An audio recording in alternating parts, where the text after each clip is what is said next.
All right, let's just jump right into it. Welcome to this explainer where we are going to completely transform how you work in AutoCAD. Look, if you are sick and tired of mindless data entry and you're just totally exhausted by those tedious, repetitive tasks that pull you away from actual design work, well, you are definitely in the right place. Today, we're breaking down AutoCAD automation using scripts and macros, and we're going to give you the exact tools you need to eliminate those boring routines once and for all. I want you to really think about this for a second. How much time do you actually waste just setting up your AutoCAD layers? Seriously, I want you to recall that familiar creeping frustration of manually creating the exact same layers, typing in the exact same colors, configuring the same units, and inserting the exact same title blocks every single time you spin up a new drawing file. I mean, it might seem like a simple, quick thing in the moment, but over weeks and months, those activities absolutely paralyze your project momentum. So here is our game plan for today. We're going to cover why automate AutoCAD tasks, 3 paths to automation, writing your first script, mastering AutoCAD macros, and finally, best practices and troubleshooting. Okay, kicking things off with section 1, why automate AutoCAD tasks? We are talking about moving way beyond manual entry. Here's the deal. Manual project setup isn't just mind-numbingly boring, it's actively killing your project's efficiency. Every time you type those same commands repeatedly, you're not just wasting time, you are inevitably introducing errors. Typing in a wrong value, missing a step. It leads to wildly inconsistent standards across your entire team, which makes coordination a total nightmare. But automated setup, that guarantees lightning speed and absolute consistency. And here's the best part. Automation doesn't just do things faster, it literally frees up your brain. It lets you step away from being a glorified data entry clerk so you can focus on what you're actually trained to do, checking design quality, coordination, and technical accuracy. Moving right along to section 2, 3 paths to automation. This is all about choosing the right tool for the job. Now, I want to be clear. AutoCAD automation is not some magical wand that just does your job for you. It's a highly specific toolkit. By definition, it's the process of using commands, scripts, macros, or programming tools to complete tasks with limited manual input. I really want to highlight that phrase, limited manual input. It does not replace your core CAD knowledge. Instead, it accelerates standard tasks, applying properties, dropping in standard blocks, cleaning up files, so they happen in just a fraction of the time.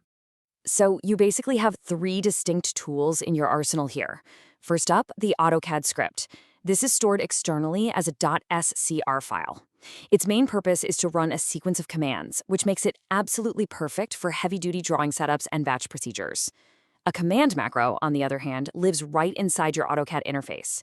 You attach it to a button to launch a sequence instantly, making it ideal for those commands you use 50 times a day. And finally, the action macro. This one is saved as an action recording. It literally records and then replays your user actions.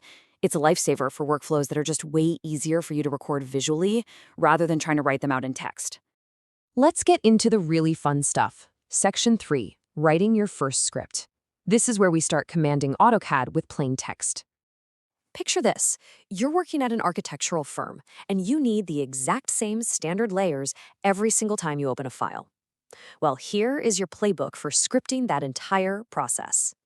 Step 1, and please, whatever you do, do not skip this one. Test the commands manually in AutoCAD first. Unless, you enjoy watching your brand new script fail spectacularly because of some hidden prompt you forgot about. Once you've mapped out the sequence, step 2 is to open a plain text editor. Think Notepad. Definitely avoid Microsoft Word for this because it injects all sorts of hidden formatting that will break your code. Enter your commands line by line, save the file with that crucial .scr extension, and then simply run the script command in a blank test drawing. Okay, let's translate some of this syntax because it's actually pretty cool once you see how it works. See that underscore right before the commands? That tells AutoCAD to recognize the global or English version of the command. That means your script will work flawlessly even if someone is running a localized foreign language installation of AutoCAD. The hyphen right after it, that forces open the command line version of the tool, so it doesn't pop up a dialog box that suddenly freezes your whole script. Then _M makes the layer, _C assigns the color, like 1 for walls. And pay close attention to the spacing here. In an AutoCAD script, a simple space acts exactly like pressing the Enter key on your keyboard. Which perfectly brings us to the invisible gotchas of scripting.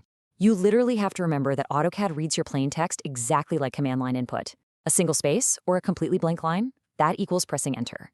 So if you miss a blank line where one is expected, AutoCAD just merges your commands together and the entire script crashes. When you're testing your scripts, keep your eyes glued to the command line history. It will tell you exactly where things went wrong. Just keep it clean, one command or one response per line. All right, section 4, mastering AutoCAD macros. We're talking pure one-click efficiency here.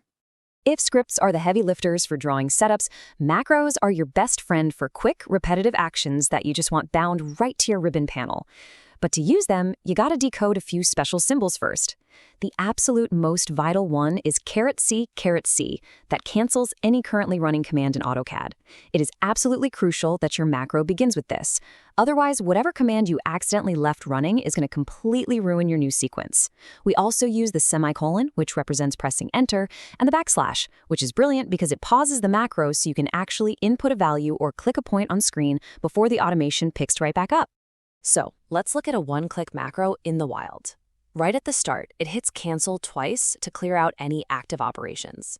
Then it opens the command line layer manager, it selects the set option, sets the current layer to walls, hits enter twice to exit the layer command entirely, and then instantly starts drawing a polyline. All of those clicks, all of that manual typing, completely replaced by clicking just one single button on your interface. It's a total game changer. But hey, what if you're thinking, I really don't want to type out code? Actually, AutoCAD has you covered there too with the Action Recorder.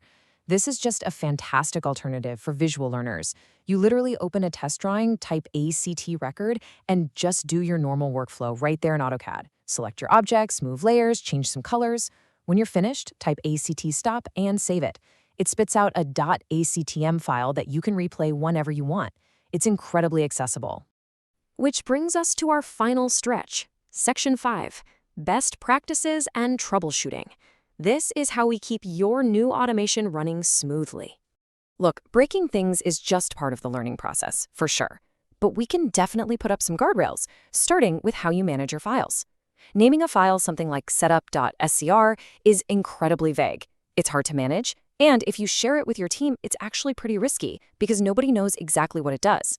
But a name like architecturalproject_setup.scr, that is clear, intentional, and it perfectly protects your drawing standards. Clear names prevent massive team confusion. Okay, rapid fire time. Here are the absolute critical mistakes you need to avoid. First, never save a script as a .txt file. Make sure you enable Windows extensions so you know it's actually saving as .scr. Second, avoid dialogue-based commands like the plague.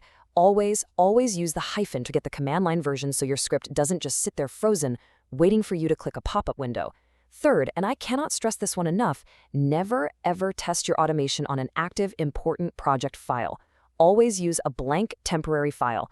And finally, don't try to create one massive monstrous script that does everything.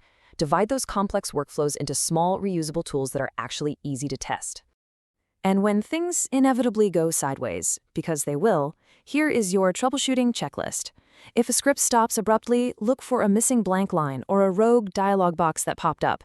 If AutoCAD throws a file not found error, go check your folder security settings and your trusted file paths. If your macro fails, go back and count your semicolons. Remember, one extra semicolon acts as a misplaced enter, and it will throw off the entire sequence. And if an action macro is suddenly selecting the wrong objects, keep in mind that recorded selections can really struggle when you move them to entirely different drawings. Honestly, just make it a habit to monitor your AutoCAD command line history. It's your absolute best friend for diagnosing where a crash happened. As we wrap up this explainer, there's this fantastic quote from our source material that perfectly captures the whole vibe here. Automation does not remove the need for CAD knowledge. Instead, it allows users to spend less time on routine actions and more time checking design quality, dimensions, coordination, and technical accuracy. That right there is the core philosophy. Automation doesn't replace you as the designer. It completely empowers you. So I want to leave you with this one question to chew on. With your repetitive tasks fully automated, what will you build with the time you save? Think about all that energy you're going to get back when you aren't manually typing layer colors for the 100th time. Go open AutoCAD, set up a blank test file, and start writing your very first time-saving script today. Thanks so much for joining me on this